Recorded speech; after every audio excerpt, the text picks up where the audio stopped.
We're gonna move right into Housing Wire. This is why purchase mortgage applications have been positive all year, and it's some of the stuff you're just talking about a minute ago, Memo. It's like, hey, you got to be honest about your situation. If you're trying to get in the home, get in the home. And this actually represents something I've been talking about for weeks now, which is, dude, people that want to buy a house this year, they're being tenacious about it. They're like, I'm doing this. I don't care what I got to fix. I don't care what I got to address, save, prepare for, learn about, ask about, be about. They're like, do it, because they're just going for it. This is 100% sentiment, and that sentiment translates into ability, because if you can afford and you can actually pass the math part of this whole thing, then it really is just a heart. It's whether you got the heart to do it or you don't. That's right.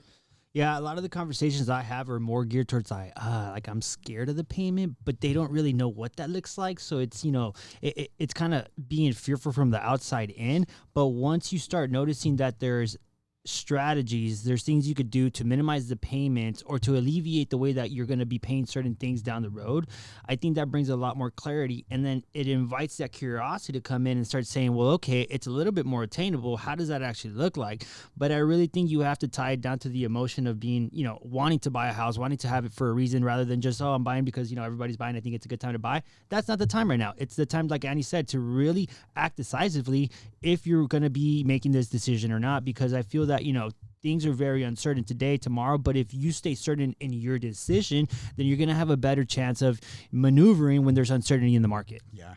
No, and this is just crazy. Understanding how volatile our market is and the affordability, lack of affordability, to see the increase of mortgage applications for purchases, it's great to see. Yeah. It's just, it's I think what's happening is people are conforming to the new way of doing things right now. And I feel a lot of this is, that FOMO, fear of missing out. Like, listen, I'm in a situation where I know my rents are high, where I know my rents are going to be increased again for the max in California could be up to 10%. If they do the math, and maybe in 2 years, that's what my mortgage payment looks like.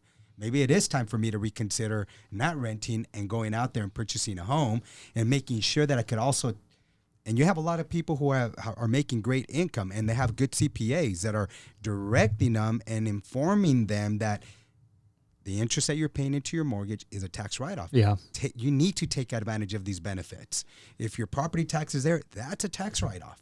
Like, you need to have these write-offs. So it could be a little bit of everything right now. Yeah, this is a good one for me, because you have things moving in all the right directions you need them to indicate, like red flashing sign of, hey, good stuff's coming. And so with applications up, mortgage rates stable or lower than they were last year, inventory coming back, and pricing kind of staying neutral, we haven't seen a glut of price slashing yet. They use the word price slash.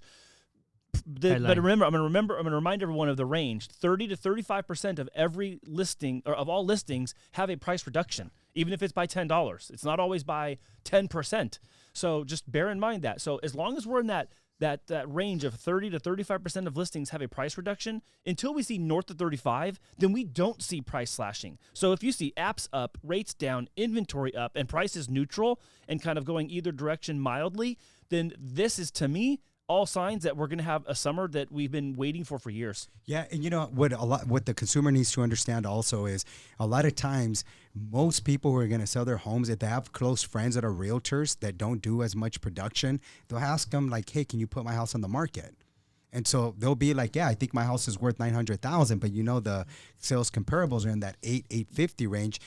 They're just going to follow the orders and say, okay, without providing the true data, to get the house sold. So they're going to see a price reduction, and then they're going to think, well, just my house is not selling because it's just, it's overpriced. Yeah. You need to price it right so that it can stay on the market those 4-day extra that we've been seeing. We talked about the things that sellers could do last week. Yeah. Spruce up your place, but price it right was one of the things. It's like, dude, just be honest about it. Yeah. Like, you might think it's worth something that the market's not. Like, just go with what the market's telling you it's worth and get yourself sold, especially if you're selling your house because you need the money. And here's the other thing, Andy. A lot of times we don't think that there's certain things that we can put in the realtor remarks to help bring buyers, like helping them, hey, sellers willing to provide a 3-1 buy down, 2-1 buy down, 1 buy down. What that actually means is the seller's willing to credit the buyer a credit so they can reduce temporarily their interest rate. And we got to remember, like, It says here that rates are in the sevens. Well, last year we got one of our clients. It was August when rates were low. It was a $750,000 purchase. We did a 3-1 buy down. Yeah. Yeah. The seller gave them $35,000 in closing cost credit. So we were able to go from a 5.875, and they say history doesn't repeat itself with interest rates. 2.875. There you go.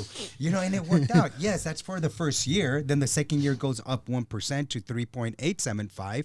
Then the fourth year goes to that 4.875. But by then we should be refinancing to a much lower favorable interest rate. So there is tactics. So instead of reducing the sales price, a lot of times the sellers, realtors should recommend that there's other ways we can negotiate this to benefit your buyer. Yeah, I mean, just right off the bat, what comes to mind is instead of dropping the price $25K, offer $10K for a buy down. That's it. That's gonna probably stir the pot up a little bit more and give you a little bit more. As long as the appraisal's not an issue, right? Yeah. But and then also, I mean, if we're seeing houses stay on the market for a little bit longer, then maybe also be upfront about if there's an appraisal gap. Just are they willing to cover it, or what's going to happen in that instance? And just right off the bat, know what you're getting yourself into. One of the things I do feel that is important for sellers to embody the mindset of this summer is price your house to sell, not to maximize your profit.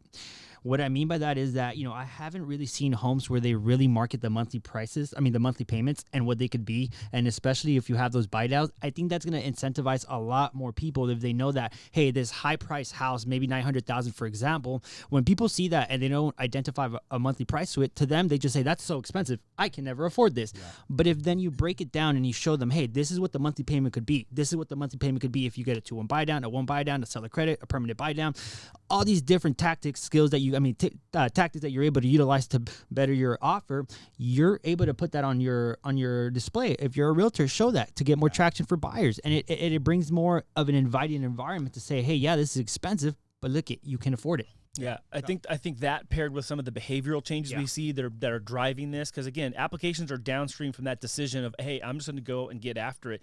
And I'm also going to say this, for as much as I might disagree with the article headlines that say uncertainty and uncertainty this and uncertainty that, well, shoot, if there is actually that much uncertainty and we have this much more applications coming in, then what gives? Like, why is that happening? Because it doesn't sound like that would add up to be true. So maybe there's not as much uncertainty as they're saying there is, or maybe even still with that much uncertainty, people are that hungry, which means to me that if they have certainty, then there's even more demand that we don't even know about. It's like shadow demand if there was confidence behind it. Yeah. Because if this is the reflection of the confidence level with uncertainty, then, dude, there's a lot more mortgage apps coming, which means there's a lot more demand, which means we're going to get more buyers in this inventory that's coming. No, absolutely. There's a positive takeaway in all of this. The market hasn't stalled. We're still there going good, and buyers are still showing up. So this is a good thing. It's not a doom and gloom type of situation. We're moving forward, and for me, this is positive news. It's like a catapult. You might feel like you're not moving forward, but little by little, you're just pulling the momentum to just slingshot out of here. Yeah, I'm excited about it.